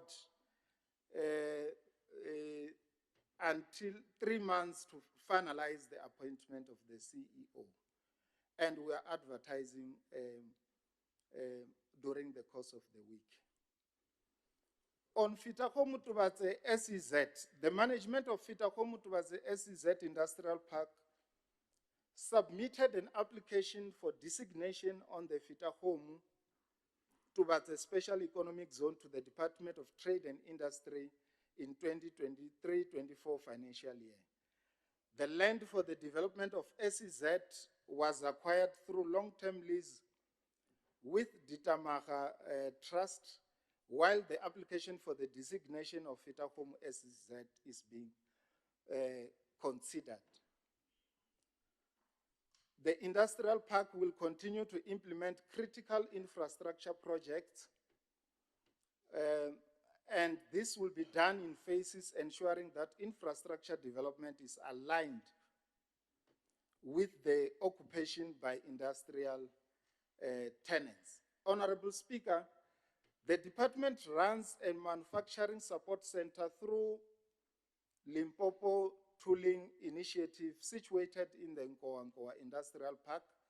This center is equipped with the state-of-art machinery,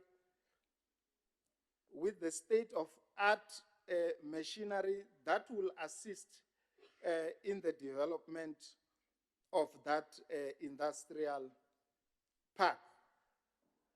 In the previous financial year, the center managed to develop 10 apprentices to becoming qualified artisans, and coming financial year, 6 apprentices will be capacitated to become toolkit and artisans.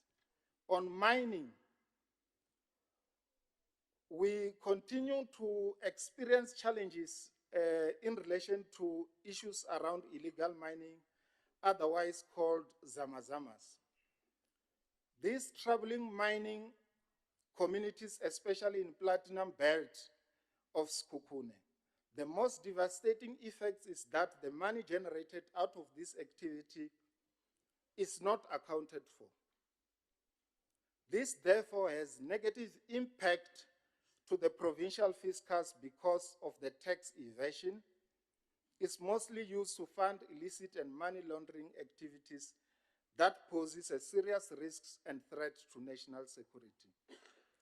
We, however, applaud the good work done by the task team responsible for illegal mining, which so far has recorded considerable progress in arresting alleged suspect and seizing machinery used to commission this crime.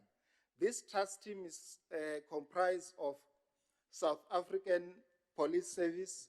We thank you, Manana Violet Mate, thank you very much, and the Defense Force.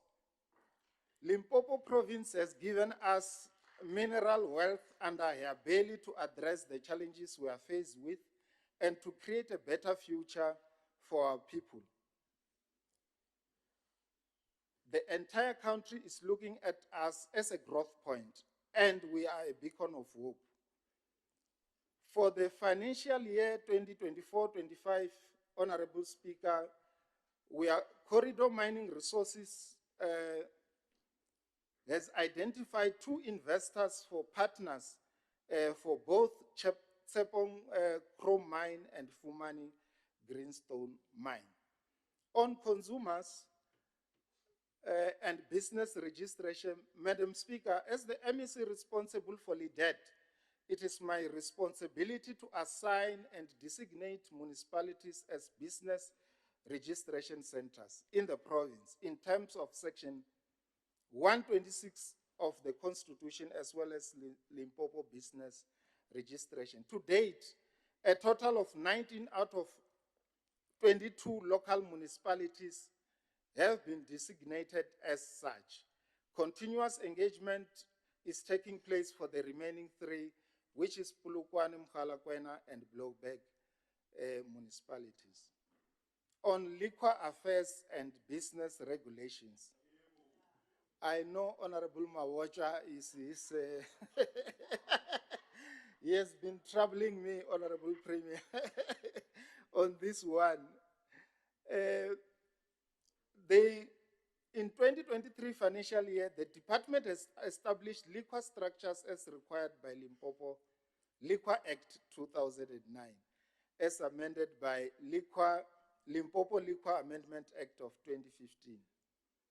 We have started the work to revise our liquor regulations to fast-track economic transformation, and we therefore call upon liquor stakeholders to work with us in this task. The province continues towards converting old licenses to new liquor licenses. I have therefore, Honorable Premier, extended the conversion of old liquor licenses from the end of July to the end of December 2024. allowing more time for outlets to participate. I hereby make a clarion call to all liquor license holders to convert their old licenses into the new Liquor Act on or before the 31st of December 2024. I think I'm bailed out from Honorable Mawocha. Yes, I'm bailed out. Because I asked him, what is your interest? He says, I am representing the consumers. I said, do you? I said, what is your interest on this matter? He says, no, I'm representing the consumers. He said, no, I didn't go that further. Biodiversity and conservation. Biodiversity and conservation. Being a mega biological diverse and unique province, present us with an opportunity to establish mechanisms that feed off these factors and contribute towards addressing vicious cycle of economic ills, unemployment, poverty, and inequality. The department has concluded development of feasibility study to determine optimal economic benefits that communities can derive from communal areas and develop associated business plan for 10 identified biodiversity economic nodes. We have identified bioeconomic economic nodes in the province, which are Greater Blowback, Greater Letaba, Greater Makuya, Greater Maseve, Greater Skins Dry, Greater Mwanedi, Greater Witwatersrand, and Makapani Valley World Heritage Sites. These nodes will link provincial protected areas to core conservation areas. And Honorable Premier, we also need to look at how, through the office of Honorable Makam, we can reinvent the biodiversity rangers that were situated in traditional leaders. And it is through your office that we can work together, that we ensure that for us to protect the biodiversity, we must ensure that all those biodiversity rangers who were situated in traditional leaders are reinstated, and we move like that. But it will require, Honorable Makam, resources from Honorable Mawai. Revenue enhancement and refurbishment. The outcome of this process, MEC. as I move towards conclusion. No, you are still in order. I'm just calling Honorable Lebogo and them that if they need to talk, maybe they need to do it not in the city. All right. I thought I'm out of time. No, you are still on time. Okay. Yeah. Honorable Premier and Honorable Speaker, I have got entities, Great North Transport. Let me quickly run through them. To this end, we have put the capital budget of 104 million for GNT for the acquisition of new buses for 2024-25 financial year. We want GNT. GNT will build a case to justify unlocking empowerment opportunities to local small bus operators, particularly women and people with disability, to provide commuter services en route to contract GNT, but that are not currently being serviced. On Risima, we, working together with the Department of Cooperative Governance, we have started a project to assist beneficiaries earning between 3,500 and 22,000 to assist them to secure housing finances. And to this end, we have used 10 million in that regard. On New Era, we are in the process, leader as the main shareholder, recapitalizing New Era at an amount of 15 million, ensuring that its minimum capital ratio is met more than 2 times. We want it to assist and to be found in all our 5 districts. The tourism sector, LTA, which is Limpopo Tourism Agency, is the sector or the entity that is assisting us in promoting tourism. We, to this end, have allocated them funds to ensure that Limpopo is seen as a tourism destination of choice. Limpopo Gambling Board, the last board, Limpopo Gambling Board. Honorable Speaker, the gambling industry has contributed an amount of 12 million for 2023-24 financial year for various cooperative and social investment projects in different municipalities in the province. These projects include education, health and safety, security, economic growth and employment, and rural development. We are busy together with the subs to ensure that we deal with the issues of illegal gambling machines. The LGB to this end has destroyed 616 illegal gambling machines in the 2023-24 financial year, and a total of 329 computers which were used for illegal online gambling were confiscated, working together with MAMV.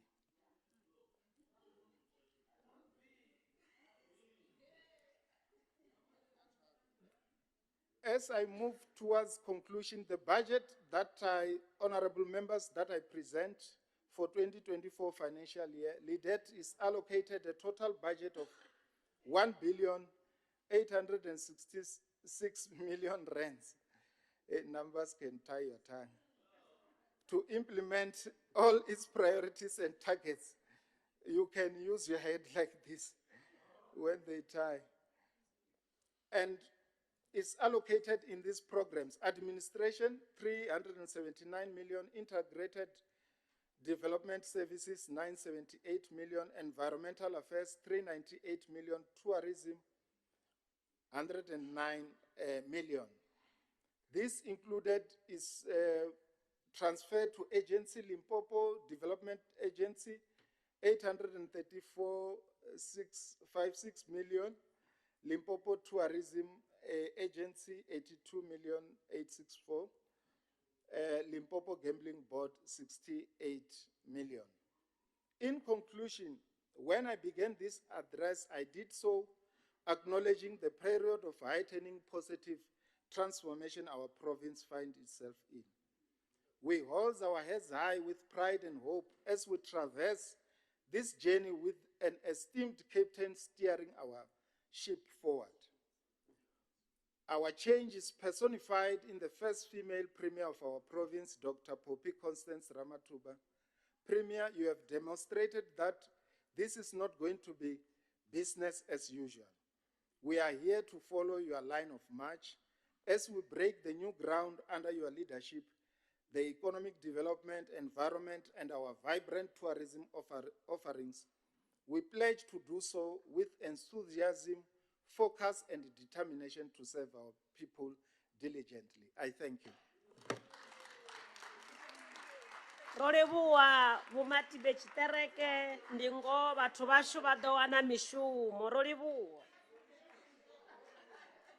Ralebuga, we will now the budget speech together with the annual performance plan or vote 6 refer to the Portfolio Committee of Economic Development, Environment and Tourism for consideration and report back to the House.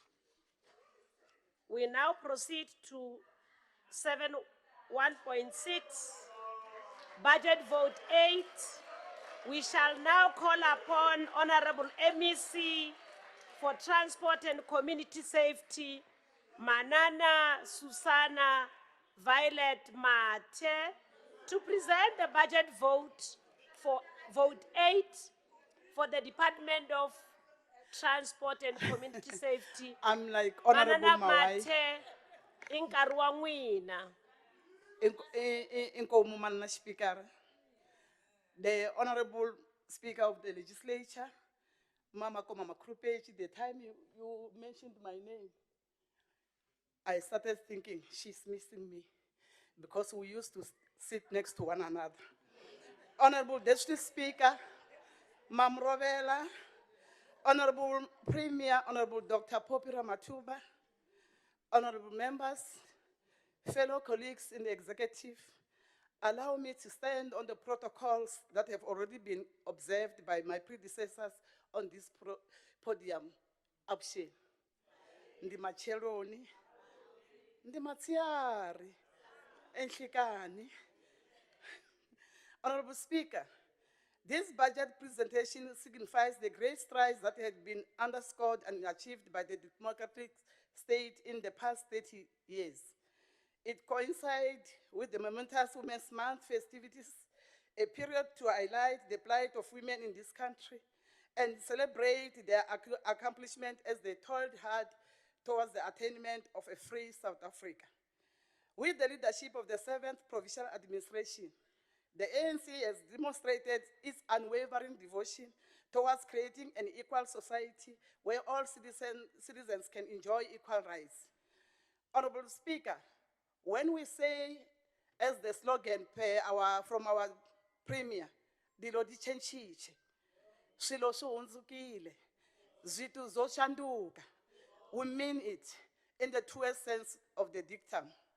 The appointment of Dr. Popira Matuba as the first female premier of the province and the affirmation of many other women into various positions of power is no act of favor, but a deliberate process that sees no gender and which is meant to embrace skills and capacity.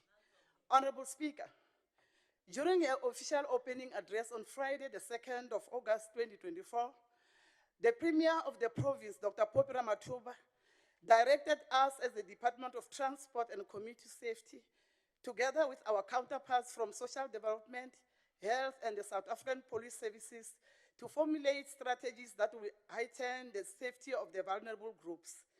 We will set a process in motion to ensure that we undertake this collaborative work to ensure that the perpetrators of gender-based violence and other crimes against vulnerable groups meet the wrath of the mighty of the law. Go and tell them the 3 sheriffs are in town. Others will ask, who are those? The first female sheriff is the Premier. The second is Mathieu Susan Violet. The third is our Provincial Commissioner. We are in town. For our part, as the Department of Transport and Community Safety, we shall be embarking on a series of programs to raise awareness on the safety and security of our people, with much emphasis placed on gender-based violence and femicide. Honorable Speaker, this budget provision represents over 80% of our total allocation for the 2024-2025 financial year, as it reflects what has already been committed in the first quarter. The department remains the highest revenue collector, which is almost 47% of the total collection in the provincial revenue. In the 2023-24 financial year, we collected 828,060,000 rands, which was 99.4% of the target. For this financial year, we are projecting to collect around 890.695 million. Our revenue for the 2025-26 financial year is projected at 930,288,000 rands. In this financial year, our budget allocation stands at 2,610,612,000 rands. As great portion of our budget allocation goes towards compensation of employees And we have already spent about 25% of it, of the allocated 1.191 billion across all programs. Program one, Honorable Speaker. Program one, we have already committed 23% against an allocation of 600 million. On the acquisition of goods and services, we are at 22% of the allocated 339,700,000, which represent an underspending of 1.9%. On transfers and subsidies, we had anticipated a 19% spending at this time of the financial year. And with 90 million spent thus far, we are confident that our spending patterns is within target. Program two, transport operations. Honorable Speaker, this is our biggest programs, and together with our other expanded public works programs, this forms the basis of the department's conditional grants allocation. It is largely incorporates activities within the public transport sector, which are bus subsidies, regulation of the taxi industry, the finalization of integrated transport plans in municipalities, and the activities of the Gateway Airport Authority Limited. Our bus subsidies program is an economic enabler whose value chain is not only limited to bus operators. It includes workers, petrol attendants, marshals, bus cleaners, and other ancillary jobs within the bus industry. As part of this budget, will also be channeled towards the completion of the Toyando Intermodal Facility, which is long overdue. I will be visiting the facility in the next few days as part of my 100 days in office. And I'm confident that I will finish this house with a good report after the visit. Honorable members, we are also looking into a number of ways to make the Gateway Airport Authority Limited to become self-reliant. And I'm informed that the board is making inroads toward these objectives. During the recent air show held at the Polokwane International Airport, there were indications by some participants of establishing an aviation school in the province. We are in constant contact with these potential investors, and we are confident that in the not so distant future, we shall be making pronouncement about this development in this August House. Of the allocated 1,060,000 rands, we have spent around 190 million rands, which is 18.7% of the total allocation. Program 3, transport regulations. One of the core functions of this department is to maintain and promote road safety. Honorable Speaker, we are confident that upon completion of their leadership at the end of this calendar year, the Honorable 150 MEC, vari tatani leader of government business unga kwa bali kumiyingisele.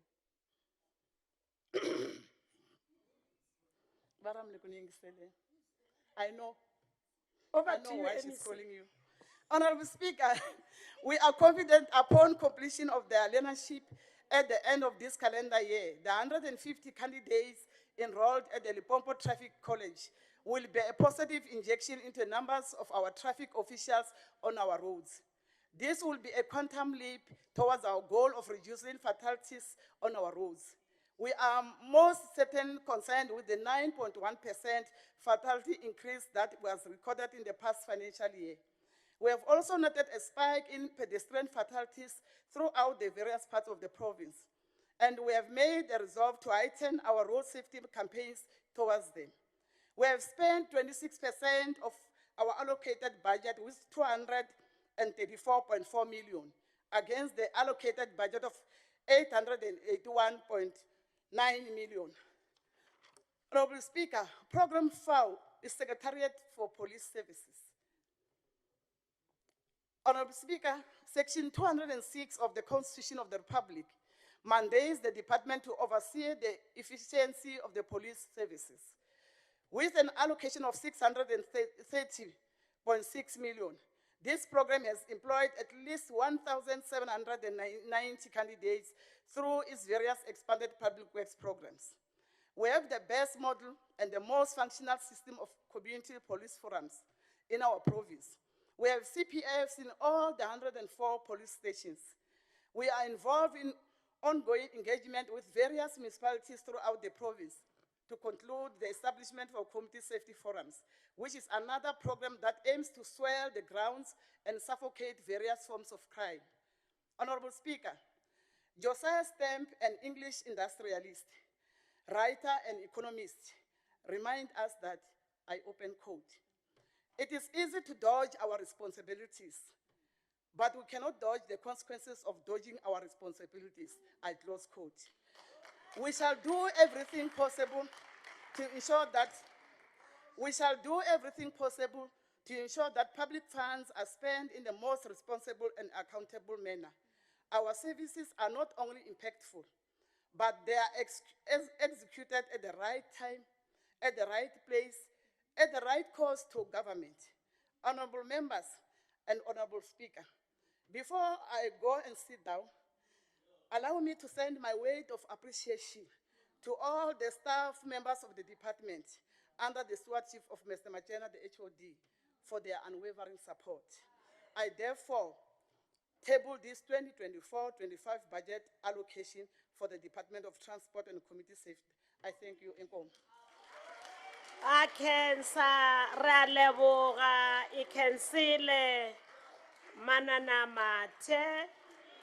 The budget speech, together with the annual performance plan of Vote 8, are referred to the Portfolio Committee of Transport and Community Safety for consideration and to report back to the House. Bathama hansi Madam Mate. I really miss you. I miss our talk. Let me take this opportunity to thank the Honorable Premier. Premier, we thank you so much.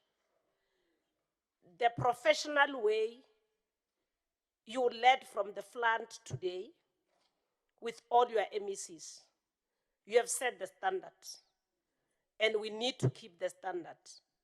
I'm raising this point to say those that are waiting to come on Thursday, you have seen the standard has been set. Let's follow in the right footsteps of our own Premier, Dr. Popira Matuba, and all MECs that have presented today. Well done. You have kept the time as we have requested you to do so. We'll now proceed to item 8. I will request the Deputy Speaker to present the motion of the reconstitution of committees and its members.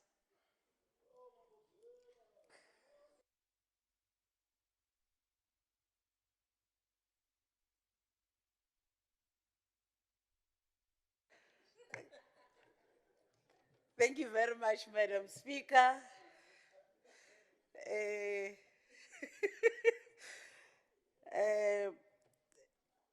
The motion for reconstitution of committees and its members.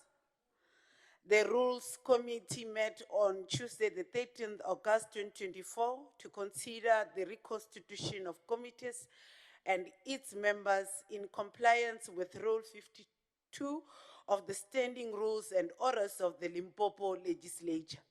The Rules Committees adopted the reconstituted committees and its members, referred to the ATC, and recommended before this House that the reconstituted committees and its members be considered as the committees of Limpopo Provincial Legislature. I therefore move that this August House adopts the reconstituted committees and its members as committees of the Limpopo Provincial Legislature. I move accordingly, Honorable Speaker. The committees are being reconstituted in line with the new rules that indicate that the maximum number of committee members is 13. These committees will be distributed immediately after the sitting, as they've been distributed on the ATC. We expect committees as from tomorrow to hit the ground running. But can I request the seconder to the motion? Honorable Chief Whip.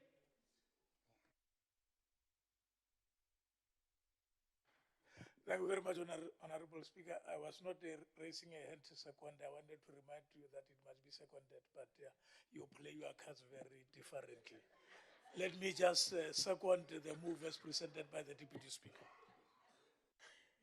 Can I call for the seconder for the motion?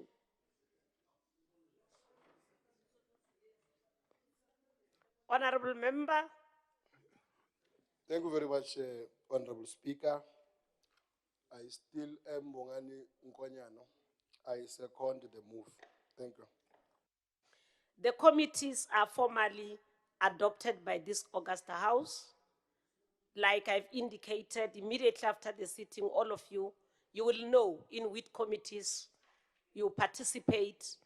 And we've referred all the budget speeches today and the annual performance plan for your consideration with immediate effect.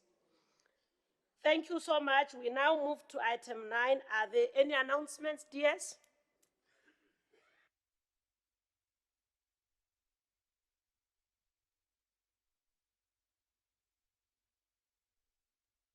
Thank you, Honorable Speaker. I see the Premier and the Leader of Governance Business, they're expecting me to the announcement of food. They want it to be the first item.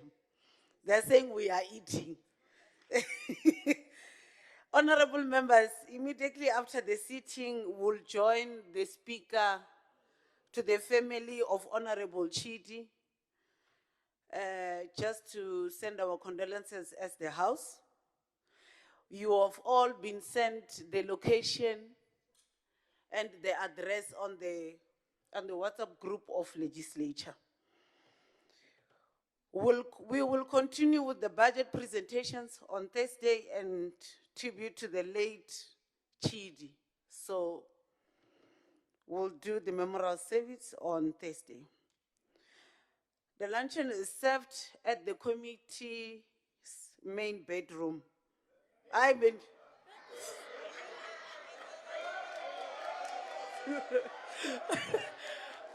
my apologies.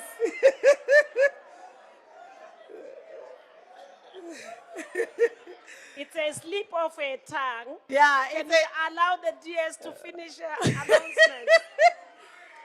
At least, Honorable Speaker, I gave the House something to go with at home and laugh at. Committee's main boardroom, and there's a slip of a tongue. Also, tomorrow, I see Honorable Mate is very excited about the main bedroom. Also, that tomorrow, IT team will be at the Parliamentary Village to connect Wi-Fi and printers for the honorable members from 10 a.m. Thank you very much. I thought we'll clap hands for the announcements. Thank you so much, honorable members. The House stand adjourned to Thursday, the 15th August 2024 at Lewa Home Legislative Chamber at 10 o'clock. Thank you so much. The sitting is adjourned.